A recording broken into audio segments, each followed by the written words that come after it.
We're back. Hello, everyone. Turn it around so we can see the red light. Hi, how are you? Red. I'm wearing red. You know why? Because it's Valentine's. This will air right near Valentine's Day. Okay. Oh. There you are. I thought you felt bad you didn't wear red for the heart. Last time there was Well, National Heart. I did wear red too. Oh, you did actually, so I take that I back. know, it was so long ago that. Well, anyway, hi everybody. I'm Judy. I'm Carol. I'm Peggy. And we're the Wildflowers. Thanks for And joining this us. is number 66 program. Wow. Yes, absolutely. Well, I need 66. to know something. Yeah.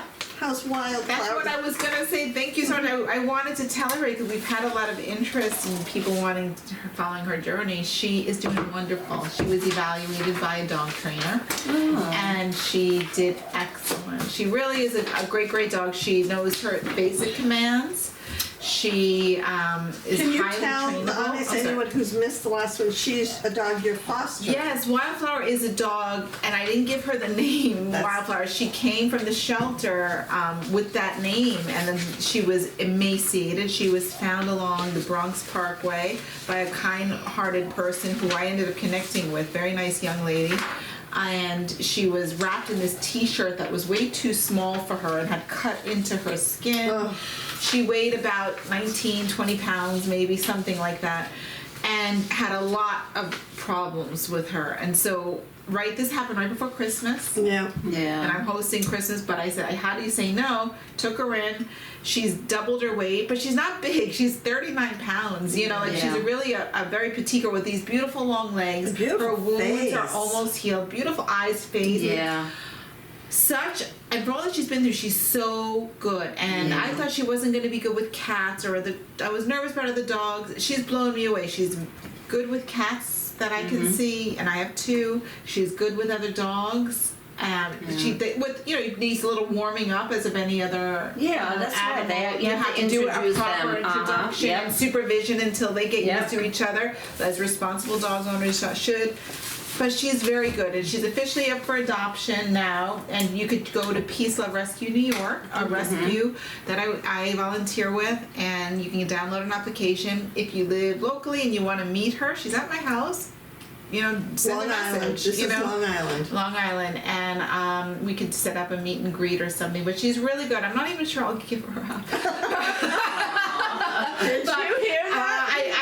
to the right home, I would, because then that would mean I can't foster again. That's the problem. I remember how protective you were when you were fostering cats. So What I did give, we kept our first one, which I'm regretting that. Yeah. But the other ones we gave up, which were also sweet. They've all gone on to really good homes. Yeah. So, for the right home, we will.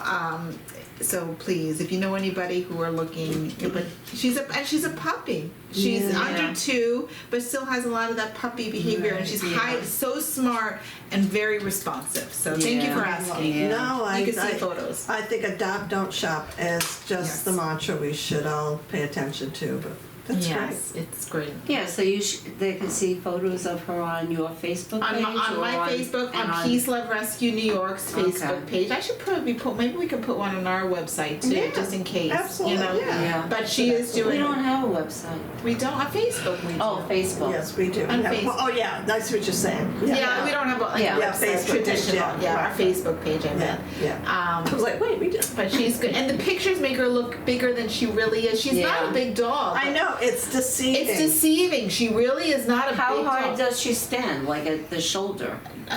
Maybe she comes up to my knee. Oh, If okay. anything, really, she's very. I mean, I have big dogs, and she's not that. She's not a big dog. She So just she's a looks like- medium-sized dog. She's medium, 39 pounds. That's it, and she's with very long legs. So we think she's got some hound in her too. Yeah. Very So, small. yeah, Thank very- you for doing that. I think that was great. I learned you did it. So. Well, and there was something else I wanted to discuss with the two of you. Now, I think you both saw the movie Barbie, right? Yes. Yes, and you liked it. Yeah, I liked it. I thought it loved was a it. fun You liked movie. it. I thought Yeah. it was, you know. Because I didn't want to see it, but I was really happy I did. Yeah, I saw it and I didn't like it, but I didn't Yeah. say anything to the two Yeah. of you because I knew that Oh, the two of okay. you liked it. Yeah. But I was so validated when Pamela Paul wrote a whole op-ed piece. I know, I was hearing Oh, I some of didn't that. know that. It's a movie, for crying out loud. What are you talking about? In what way? Because it was like made for, I thought it was entertaining, it was fun. Yeah, but You know. everybody was making such a big, oh, it's so feminist and whatever. But What I didn't just, you like about it? I just thought everybody that were raving about it, I'm like, there's so many better movies that speak for women's rights and that kind of thing. I thought a couple of scenes were cute, but I was like, eh. But some of the things I marked that said, you were either anti-feminist or too feminist or just not the right kind, like this came across in the movie. And then she said, few dare to rain on Barbie's hot pink parade. And I was like, that was me. I didn't want to say anything. Because, even my daughter loved it. And but Anya, my daughter-in-law, says, I don't think you're going to like it. And I was like, I think I will. Yeah. But then one thing she wrote, she goes, didn't another woman, she was talking about the winning, the nominations from the Oscars. And Okay. how How they were overlooked. yeah, and- but there are other women that were nominated, so that was, she goes, every time a woman fails to win an accolade doesn't mean failure for womanhood. Yeah, I agree Surely with that. women aren't so pitiable as to need a participation certificate every time we try. We're well beyond the point where a female artist can't be criticized on the merits and can't be expected to handle it as well as any man.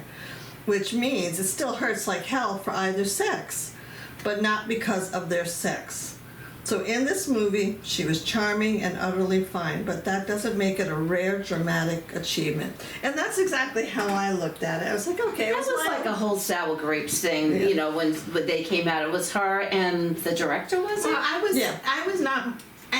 What surprised me, I didn't really bother me about Margot Robbie, whatever her. I don't know her name. The I lady don't who know. played Barbie, Yeah. not being nominated. But what struck me, the movie got nominated for a best film.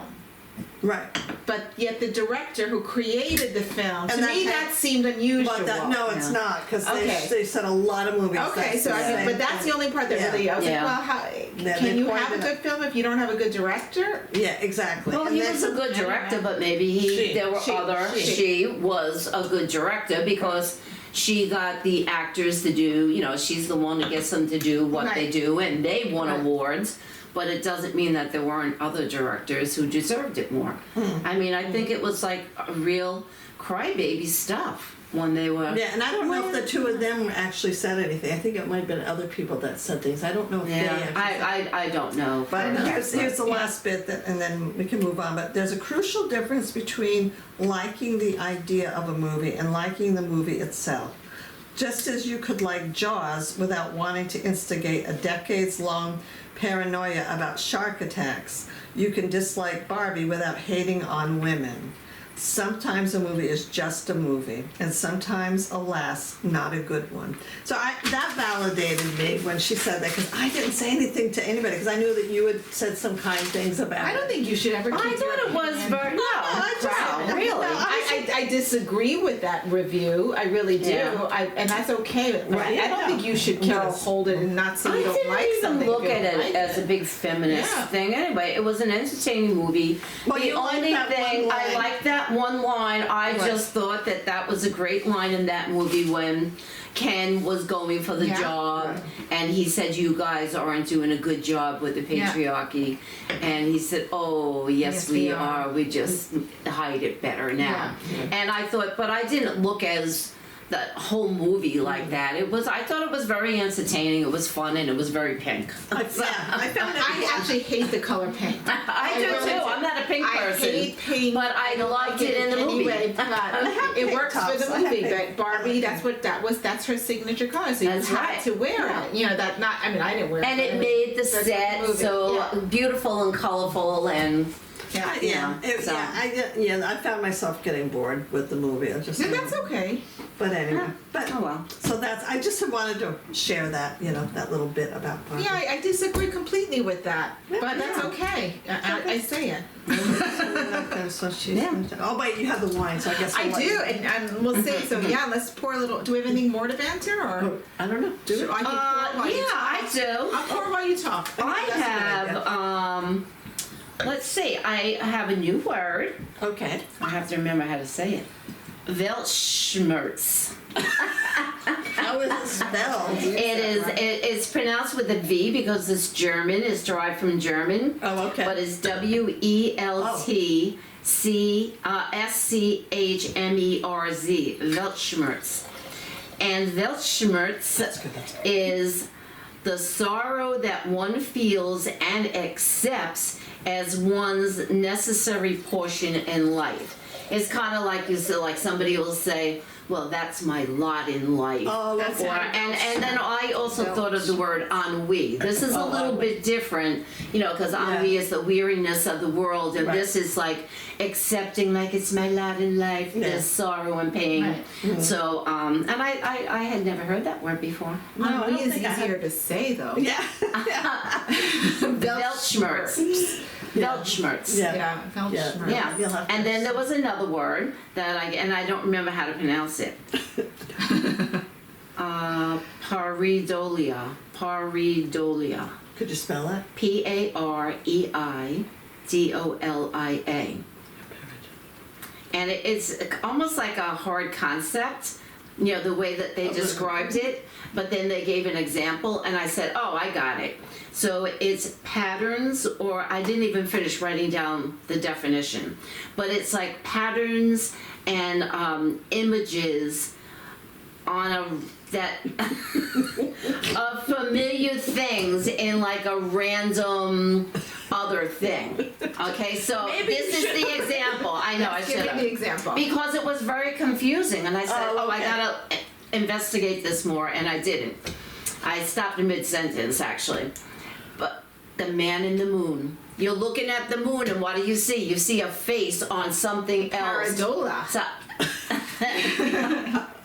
Pareidolia. Pareidolia. Yeah. The man in the moon is a pareidolia. Yeah. So it's like this image on this random thing. Like when I was a kid, we had a downstairs bathroom. It was just a toilet and a pantry with a little door. And on the door, and the house was very old, on the paint there was a shape, probably because maybe some of the paint like chipped away at one time. And I called it my bathroom dinosaur because it looked like a brachiosaurus. Okay. So it was that. Yeah. And on my pipe in my bathroom where I live now, it looks like a Scotty dog. Oh. So I guess that would be a pareidolia. And it's like a lot of people that see the face of Jesus on their macaroni or something. Yeah. Too. Yeah. So it's the same thing. Yeah. So it's really a pareidolia. Yeah. Yeah. So- Okay. All right. So here we are. It smells sweet for some reason. No, it doesn't smell sweet, but it doesn't smell To as... me, it does. The aroma is not as strong as the last one. Let's see the There's a legs. lot of wine in here. Sorry. Oh, suck it up. Stop Not a lot of fueling. eggs in it. Stop your. Oh, you're tasting it. Yes, I She couldn't wait. Well, happy Valentine's Day. am. Happy Valentine's Day. And good luck with Wildflowers. Well, that was a nice sound. It was. Ding. Oh, you want to? Sounds like the bells in London, Chime. doesn't it? Big Ben. Can you make it ring? Can you do that? I'm just gonna sip my wine. Oh, I can do that. I gotta sip my wine. There's the way. Honest. All right. Well, while you do that, let me tell you about This is this good. wine. It's very dry. It has a better finish, I think, than the last one we drank. It does. A longer finish. Oh, yeah. Yeah. It's Yeah. nice. Mhm. I like it. Now, It may not smell as good as Right. the other one. I think it smells very Shut up. and I like it too. I'm such a sommelier. I like it. All right. Well, similar. I laughed when you introduced the last wine because, like this one, this is an Italian wine, also from northern Italy. Let me get my little okay. wine journal out. Okay, here. and Notice nobody else uses the Christmas I presents. I that write bought things them. I have down. on video. God, what a waste of money. I have so many. How do you know I don't use it? I just don't use it the way you All right, use it. what is the name of this wine? This Baba is Daga? called- yes. No, it's called Barolo. B-A-R-O-L-A. O-L-A? Oh no, L-O. Barolo, sorry. And it's from 2016. B-A-R-O-L-A. Now, I do like it. L-O, sorry. B-A-R-O-L-O. Barolo 2016. I bought this in Stu Leonard's right before this podcast, so I have not researched it at all. Oh, it won awards. It's won a lot of rewards. Oh, wow. Awards. But I was looking up because I hadn't heard about Barolo. There's actually an article. Barolo, they say, is one of the most prestigious and age-worthy wines in Italy, with a history that goes back centuries. Barolo is it's an expression, is the wine of kings and the king of wines. Wow. Is So- that what Barolo means? Yes, it's a classic and an example of synergy between a specific grape variety. In this case, the variety is called Nebbiolo. Oh, wow. How do you spell it? Nebbiolo, and it's from a particular place located in Langhe, which is northern Italy. It's a province of Piedmont in northern Italy. Oh, so that's another Piedmont. The last one was a Piedmont There also. you go. Okay, Yeah. so I didn't know that, and we didn't plan that, but No. that's just how it came about. So it goes on, but apparently they just say this is a wine you need to taste. It's one of the most highly recommended wines. There's a very long article here about it, and I don't want to give too much away, but can you taste anything from here that Same. seems interesting to you? Blackberry. I think you're right. It's spicy. Yeah, Yes. it's spicy. Yeah. Yes. Mhm. On the Stu Leonard's wine, so they have like cards. Yeah. And on that's what caught my eye. It said spicy. 'Cause Right. You know I like spicy Yes, me wines. too, yeah. And I've I taken a picture of that card and it would have had all the. I usually I do should have that. done that.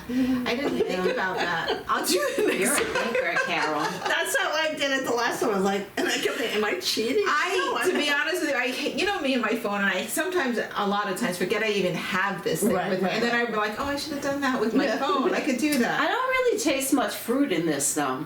Okay. This one. All right. What does it taste like? All right, so it's brambly berries and cherries that are You frayed didn't say cherries this I time. know. by It's always cherries. mouth-watering acidity.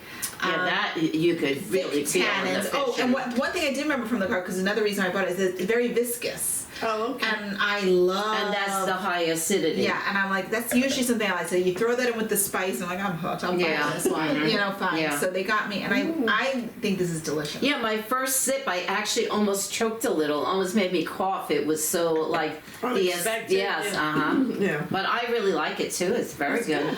The review was so good about 2 bottles of it because I want to give one to my husband. Yeah, so I've done that too. When I buy one Give it for to the your husband. podcast, I'll buy one Don't for tell home. him. So what would we pay for this? I know that's what I was thinking. Oh, can This I have is the a good bottle one. too? Because I didn't look at the. I already saw it, Oh, so you I did? can't. What is it? You can tell. 14. 14. Oh, okay, I saw gotcha. it too when you Yeah, were pulling it out. it's actually in big print on this bottle. I was Yeah, surprised. yeah, I said, yeah. "Wow!" I Yeah. just glanced at it and saw it. Yep, 14. I would say this is a good one. It won a lot of awards. I'm gonna say it's $26.99. What do you guys Okay. think? Oh gosh, I wonder if that's like a trick. I wonder. All right, I'll say $24.99. Okay, this wine was $36.99. Oh, okay, it's good. Shoot. You're like, Yeah. it's good. Yeah, It's even better now. But again, it's not super. I mean, No, it's that's just no me. more than we would normally spend on on a regular like ourselves. Yeah. But for a nice occasion, Yeah. that's not too bad. No, the it's wine, not. and it's a really good taste for it. So if you have Yeah. a little special occasion, want to give something as a gift or how Right, this right. wine, I would definitely bring. That's a No, delicious one. it's a nice Yeah. bottle Yeah. too. It looks very, very Yeah. classic. Or for $36.99, sometimes you don't want to share it with anybody else. So That's exactly when she said that. I saved them. I said, "Oh hell no, I'm not sharing I it." swear to God, when she says to anyone, entertain or whatever, hell no. Well, come to my house and I will serve you really good quality wine when I entertain. You're gonna have more than one bottle, honey. very good. Okay, how many wildflowers? I think I know what you're going to say. It is more than quaffable, that's for sure. I'm going to say How 5. many wildflowers? I would think give this like a. This No, I is would very give it a good. 5. Yeah, I like it. I like it a lot. I like it too. That's we should get T-shirts that say that. What about 4.5. Only because it's just a little too, the aesthetic is whatever. But I'm enjoying it, trust me. That was a good review. Yeah. The aesthetic is A whatever. little too ashy. A little to whatever. I was Gives me joking. Oh, All right, there we are. Okay, and that's from Italy. Northern Italy, Yeah. Piedmont. Good. That's good. So 2 back-to-back ones. Yeah. So it's my turn We're for gonna the take a trip book. there. Yes, that would be I nice. thought that you did this one already. No. Oh, you must have been talking about it. So I'm sharing the book Go as a River by Shelley Read or Read, R-E-A-D, so I'm not really sure how she pronounces her Okay. last name. But yeah, I got this when I was at a party, a publishing party. Peggy was with me actually, and I've been wanting to read it. So it was just published last year, 2023, and it has so many different plot points that I at first I was like intimidated to read it because the writing was just so beautiful. So the family has a peach farm in a small ranch town in Iola, Colorado, and the protagonist is a 17-year-old girl named Victoria Nash, and a lot of people call her Tori. The novel somewhat reminded me of Vicky from Without Grace, my novel, since Victoria is the only female in a house full of men. And so I say, oh, that's interesting, okay. The difference is that Victoria's mother had a tragic accident and died, and I'm not giving anything away because this happens like right at the you know Okay. about it at the beginning. And in Without Grace, Vicky's mother walked out. So Victoria lives with a sullen father, a violent alcoholic brother, and a disgruntled uncle who lives in a wheelchair, having come back from World War II seriously injured. And the novel also reminded me a little bit of Where the Crawdads Sing, since there is a portion of the story where she goes and lives in the mountains for several months, and I'm not going to explain why she did, but I know that you had a difficult time believing with Where the Crawdads Sing. I didn't have a difficult time because she was raised in that home and she was raised in that property, so it was stuff that she learned. Whereas in this one, Victoria has to go up into the mountains, and she's never lived off the mountains, and there were just too many challenges for me to accept that she could survive and not want to go back home. There's just... So, but she did. She survived for a while. And unlike Kia in Where the Crawdads Sing, Kia was raised where I already said that part, where she ended up living. So prior to her escaping to the mountains, she crossed paths with this boy named Wilson Moon, who was either Mexican or Indian. You're not really sure, and they don't say. But he's not welcome into the town, most especially by Victoria's brother, who is angry that she is charmed by him because they're racist. The whole town is like racist. This boy who looks different from them, they didn't want him around. So the thing is that when I started, I just found the writing to be just so beautiful, and I was intimidated. I was like, oh, I can never write like that. But so I want to give you an example of her writing. Can I just ask a question first? Go ahead. What was the time period of this book? It starts in 1948. Oh, okay. Okay. Right, and it rushes through the Yeah. years. Thank you. All right, so. Okay, page 230. Okay. That first spacious autumn in Paonia, after I completed my short list of farm chores, I took to wandering the banks of the North Fork River to learn its ways. Round black rocks protruded like sleeping turtles from the low water, and I'd often leap from rock to rock to sit in the middle of the slow river and watch everything around me ready for winter. Rainbow trout fed on mayfly hatches and sun-filled eddies. Plump brown cattails stretched above their long golden skirts, preparing to burst. Brittle fields of wildflowers released seeds every clever way.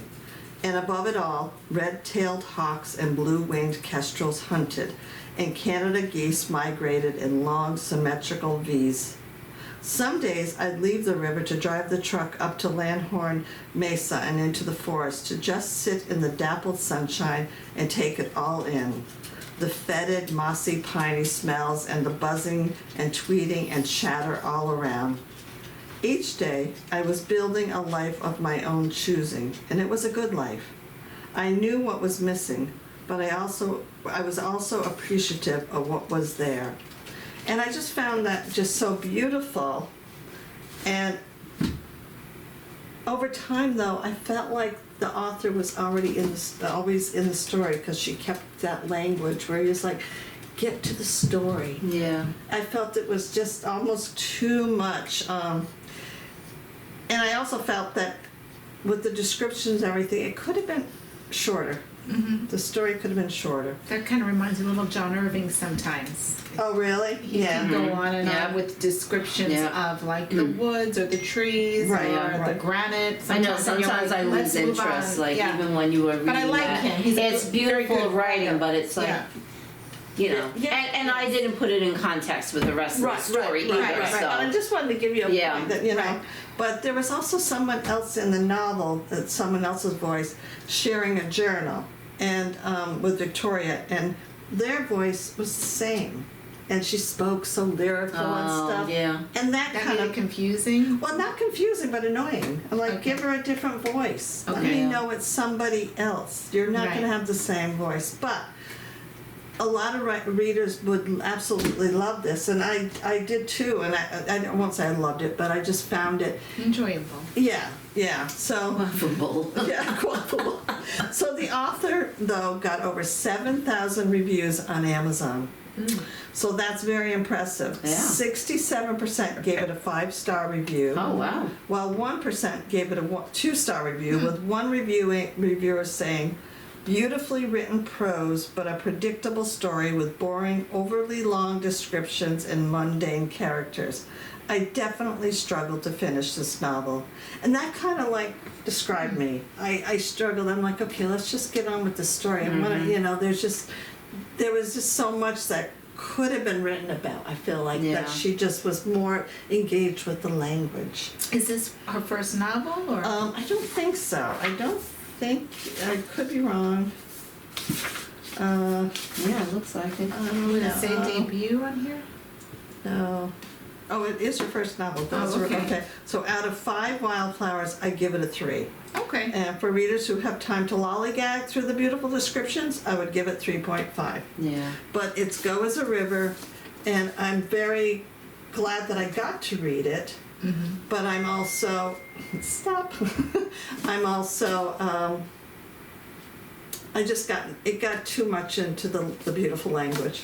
So if you love Yeah. beautiful language, though, you probably I love beautiful language in books that are like The Comfort of Crows. I know I keep on coming back to that book. That's where the beautiful, a lot of like And her that's- essays yeah. are, because she is actually, I'm expecting her, she's describing something natural. Right, You right, know, right. or, you know, talking about animals, talking about plants. Mhm. That's where it belongs. And I'm not saying that it doesn't belong anywhere else. Right. But sometimes when I'm reading a book, it's like, okay, I'm going to skim these couple of pages because I got the idea. Yes, Now I yeah. want to get to the story, like the and character. That's how I felt with Yeah. it. I want to get to the story. Yeah. See, I'm not a skimmer. If I'm going into Yeah. a book, I'm all in, and like Yeah. I said, sometimes I don't.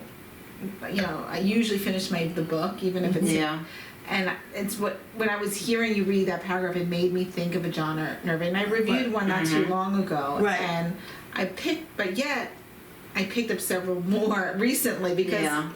He's an established writer, and I do like his stories. And I'm always, when I finish one of his novels, happy that I read it. Yeah. But there is a point where he's in danger of me losing my attention with Yeah.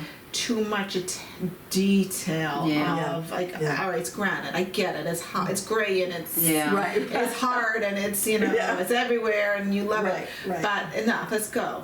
Yeah. You know, And kind I of thing. think that back in the day, before you had television, before you had the language could be, because it does bring the reader when you're not experiencing any of that, but now it's like, oh yeah, and we know what a forest is. We know it's a Yeah. that kind of Yeah. thing. Well, anyway, that's my take. No, it's a So- good point though. so- Because Yeah. some people don't have the patience to Yeah. stick with it. Yeah. Yeah, but I stuck with it, and so Go As a River by Shelley Read or read, and just I think Do it's a what you fair do. review. Yeah. Yeah. Very good. Good job. and oh, you're doing the wait, who's doing? Oh, you're I'm doing the topic. I'm doing. I'm that. doing that topic, and don't try and stop me. Okay, so my topic Because I feel like is that handsome man. Edgar Allan Poe. She's cheating. She's cheating on Benjamin Franklin.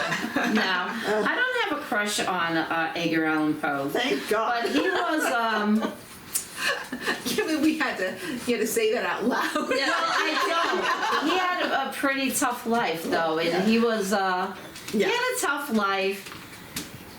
Well, anyway, I'll let you know a little bit about it. I mean, I have so much information about him. As usual, I won't even get through half of it because they're going to cut me off. The dot's still going there. We're not running out of power. Okay, so anyway, Edgar Allan Poe, everybody knows who he is, and one of his most famous works is, of course, The Raven. I thought I had a copy of his book, and I was going to reference some of it, and I can't find it, which means I don't have it anymore. Oh. Probably when we had the bookstore and I was moving, I sold a lot of my books at the bookstore. And then I was said, well, I'm going to go to the library. That never happened either. Oh, I went to the bookstore and I said, I'm not going to buy this book because I'm not going to read it Right. now. Yeah. So anyway, but So she most didn't of get us it. have read, you know, Right. certain things from Edgar Allan Poe. Right. And he wrote a lot of things that I never even heard of. So anyway, he was born in 1809 on January 19th, and that's how I decided to do my subject on him, because I get that thing, you know, history today in Yeah. history, and history.com sent me a newsletter and it was about him, and I said, oh, Edgar Allan Poe is an interesting character. So he was born in 1809 on January 19th. He was born in Boston, and his parents were actors. That I didn't know. His parents were both actors. They were Elizabeth Arnold Poe and David Poe. And when he was 2 years old, his father abandoned the family, and there were 3 kids in the family. So then the mother, he disappeared. Like, he just disappeared out of their lives. His mother traveled with her children to Richmond, Virginia, but she was in an acting troupe, but she died. A couple of years, it was in 1811. He was 2 years old, and his mother died. So the family was split up. So some relatives, you know, there was 3 kids, so 3 different relatives took him. And Edgar Allan Poe he was in a family, the Allan family. That's how we got Edgar Allan Poe. In case you didn't catch that. With John and Frances Allan, and they were very wealthy people. They decided to move to England because he had businesses there, and he said, we're going to stay there for 5 years. So Edgar Allan Poe got his education, like his young education, in England. And then they returned in 1820, and he resumed his education.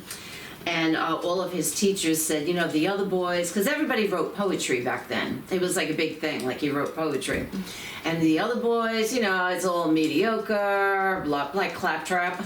And they said he is a natural born poet. And of course, we know that from, you know, history. So he attended a seminary for boys in 1823, and he met his friend Robert Craig Standard. And he used to spend a lot of time with Robert's family, and Robert's mother's name was Jane, and that was his first crush, Edgar Allan Poe. Oh, okay. But she was like a mother to him. She was very good to him, but then she died a year later. So it's like every time he found like family, like they died or like they kicked him out, you know? So when he was 17, he began classes in the University of Virginia. He was very, very smart. He excelled at his studies, but he was gambling and he was drinking. So like he left his studies because he had a lot of gambling debt and unpaid bills, so he had to like leave the university. And John Allan, that was his caretaker, he refused to pay off the dets. He like kind of like wrote him off. So then he enlisted in the army. So then he didn't want to be in the army anymore. That's when his first book of poetry was published in 1827. And he didn't want to be in the army anymore, so he asked John Allan, who was very well connected, say, I want to get out of the army, but I want to go to West Point Academy. So he kind of arranged for him to go there. But like he screwed it all up and he started failing in his studies, so they, were going to kick him out, so then he just left there too. So then Frances Allan dies in 1829, and Poe arrives one day late for her funeral. Frances was John's wife. And he arrived late. Let's see. So Poe wants John Allan's help to get him into West Point. I already went over that. 1830, he was appointed. He was dismissed from West Point. I'm sorry, my notes aren't always in very good order, as you probably all know. All right. So John Allan in 1834 is very, very sick, gravely ill. So Poe goes to visit him, but John Allan says no. Don't let him in. And then he died, and he left Poe out of his will. Oh, gosh. So now Poe's brother died. His brother Henry was living with an aunt and his cousin Virginia. And Henry died, so Poe went to his aunt's house with his cousin to help them. And his cousin Virginia is 7 years old at the time. So he lives there for quite a number of years, and he's in love with her. So they have a very good relationship. At 34, he was born in, what did I say, 1809, so he's 24 years old. And she's 7. Oh yeah, he didn't marry her at 7. He married her when she was 13 years old. Yeah. Because when Henry died, then another cousin who was very wealthy said, hey, I will take Aunt Marie and Virginia and I will take care of them. But he didn't mean it in a sexual way. And Edgar Allan Poe is like, oh my God, how could you do this to me? I can't live without Virginia. She was 13 at the time. So he ends up marrying her. And they said, I thought, well, probably a lot of people did that back then. It was very unusual for a 13-year-old to get married back then. But they were And also... this was still in England? No, this is in the United States. Oh, back there, okay. They're first cousins. Yeah. So, and first cousins did get married back then. So Right. he's first cousin, she's 13, he's 24.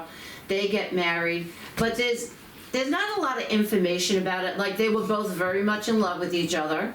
But a lot of people say that one person said Virginia was probably a virgin until she died. That Poe, another person said Poe they didn't have sexual relations until she was 16. And So it's basically... so who knows? Really nobody really knows. Yeah. So, I'm on the wrong page here. Oops, sorry. So anyway, he marries her, his 13-year-old cousin. His uncle dies. Another wealthy cousin offers to raise Virginia. And then he's devastated. So then he decides that he's going to marry her.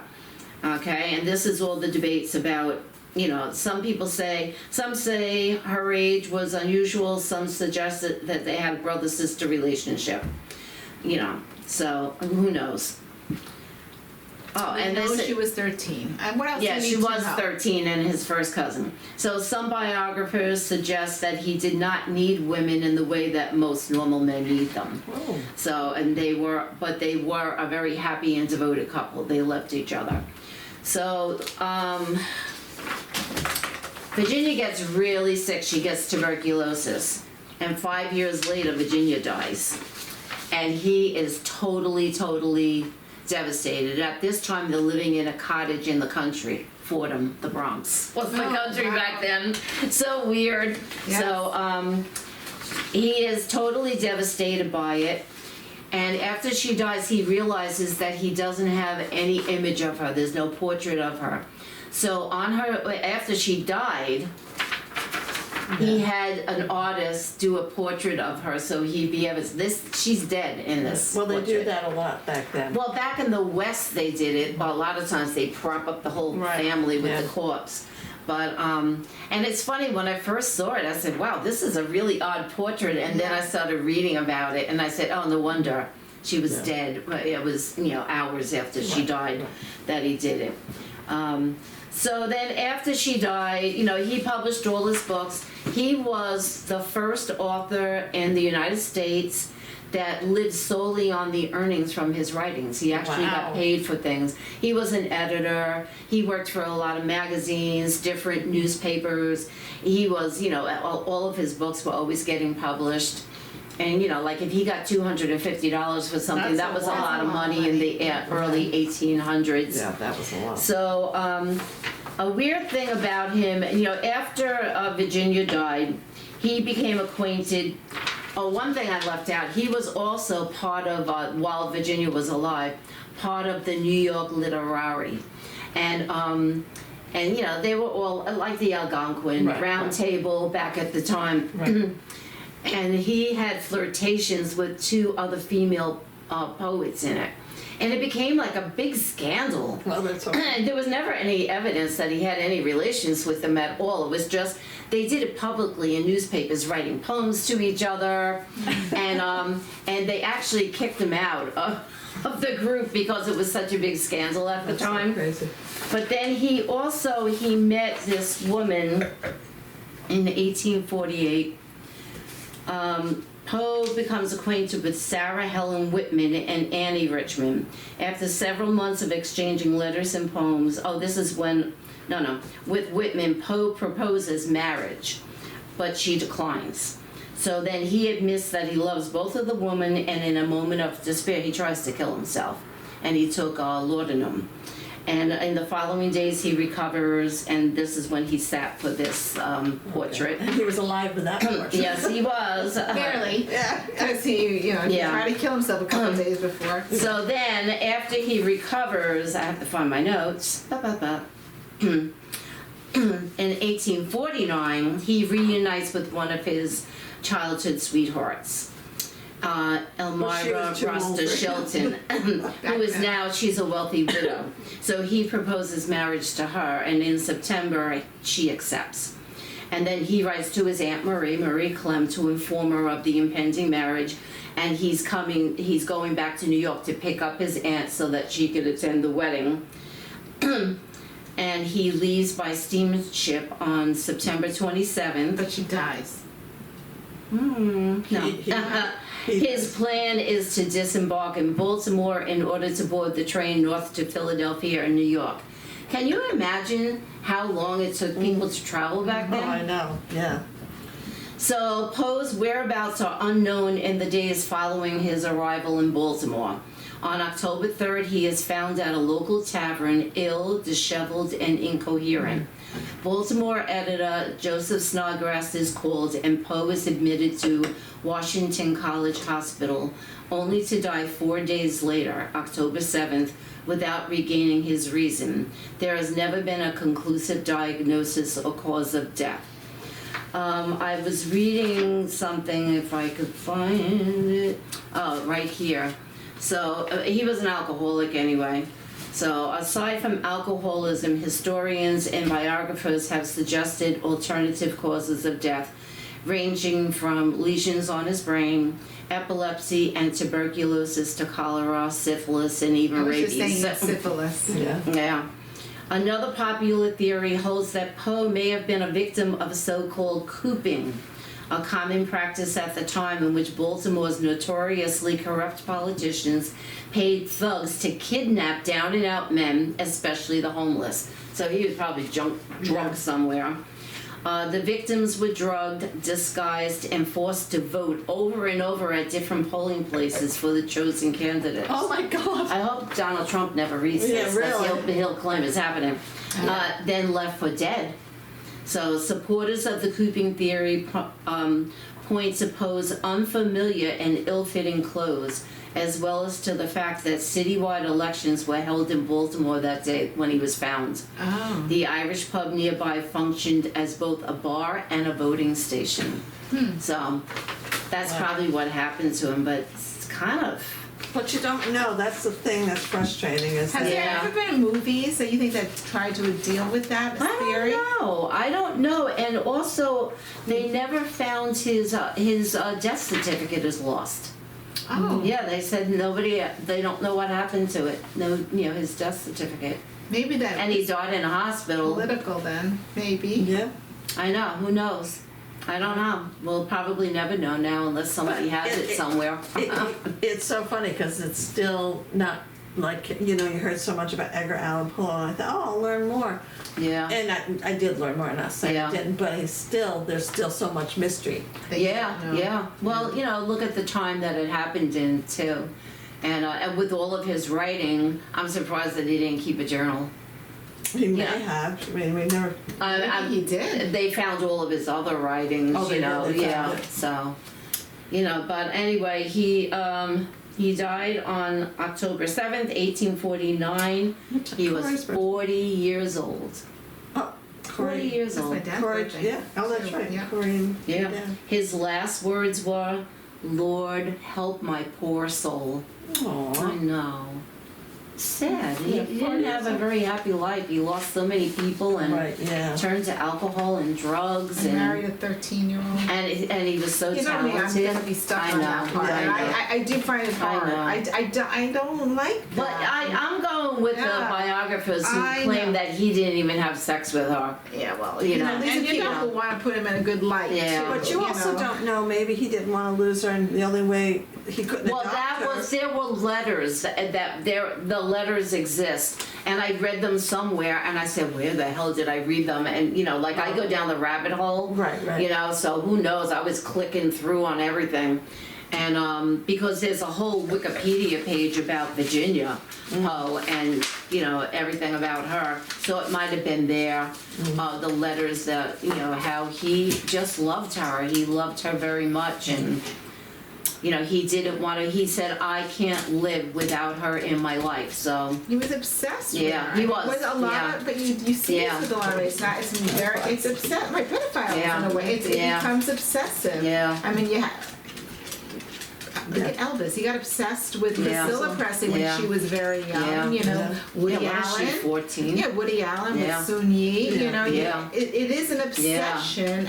What's the other guy? Great Balls of Fire guy. Jerry Lee Lewis. Yeah. Again, that's another one. Yeah. And it's you can write it in such a way, but it's like at the end of the day. And they also, those two guys, Elvis and Jerry Lee, they kind of controlled the way their wives dressed and acted and spoke, and it was like having a doll, so. But there was one quote, a famous quote that I never knew was from him. Believe nothing you hear and only one half that you see. And I remember always hearing that growing up. I never heard that. Oh, yeah, But you know what? In today's AI, it's like don't I believe can't anything. believe Yeah, Mm. Yeah, so anyway, that was for Edgar Allan Poe. I learned something, yeah. So, yeah. Well, and he was a successful writer for one I thing. know, so that I was know. good. I know. Oh, and one thing he invented the detective story. His was the first, The Murders at the Rue Morgue. Okay. He invented the genre fiction, the horror genre, and he wrote the first detective story. Oh, interesting. In the United States. I don't know if it's the world, but Right. I think so. Well, thank you very much. Yeah. If you know anything about Edgar Allan Poe that you want to share That's with us, right. let us know. Subscribe to Yes. Wildflowers Thank Podcast. you again for joining us. Yes, thank you. Bye-bye, everyone. Bye-bye.